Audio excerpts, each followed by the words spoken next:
আসসালামু আলাইকুম। আমরা গত বছর রমজান থেকে আন্দোলন করতেছি। আন্দোলনটা হচ্ছে আমাদের আন্দোলন হচ্ছে নন এমপিওদের এমপিভুক্ত।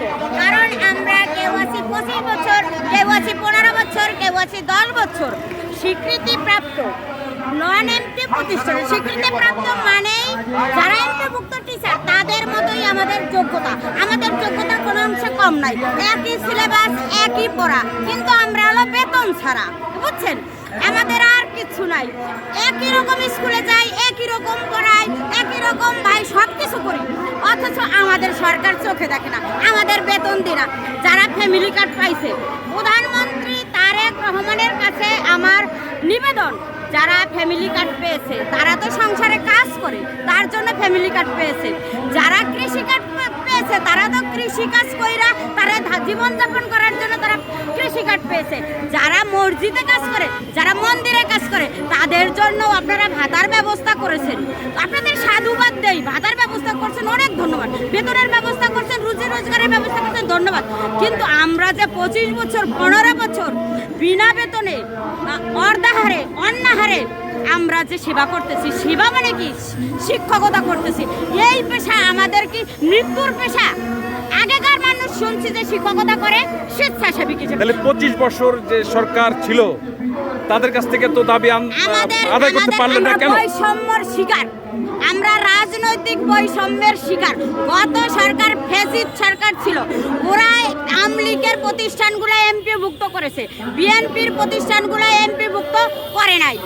সেই জন্যই আমরা এবার জাতীয়তাবাদী দল বিএনপিরে ভোট দিয়েছি, তারেক রহমান স্যাররে ভোট দিয়েছি। উনি গণতন্ত্রের সরকার, উনি জনগণের সরকার, আমাদের কথা বুঝবেন। আমরা জানি যে আমাদের এই কথাটাই উনি প্রথম আমাদের দাবি ছিল, এটা ন্যায্য দাবি ছিল যে আমাদের কথাটাই উনি প্রথমে শুনবে, কিন্তু আমাদের কথা না শুনলো ফ্যামিলি কার্ড দিল, কৃষি কার্ড দিল, তারপরে দিল মুয়াজ্জিন মসজিদের খাল খনন, সব কিছুই করতে। আপনি তারেক রহমানকে ভোট দিয়েছেন বললেন, তো আপনাদের দাবি তাহলে তো মানতেছে না, এখনো পর্যন্ত মানলো না। মানতেছে না স্যার, মানবেন না কেন?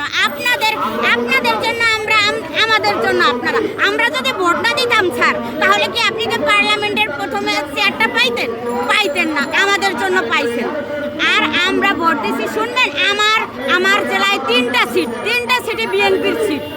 এখন যদি দাবি পূরণ না করে তাহলে আপনাদের করণীয় কি? আমরা দাবি পূরণ না করলে আজকে মানববন্ধন করতেছি। দাবি পূরণ না করলে আমরা তো আলটিমেটাম দিব যে এই কয়দিনের জন্য ভিতরে আমাদের 1719টা আমাদের যাচাই বাছাই হয়েছে স্যার।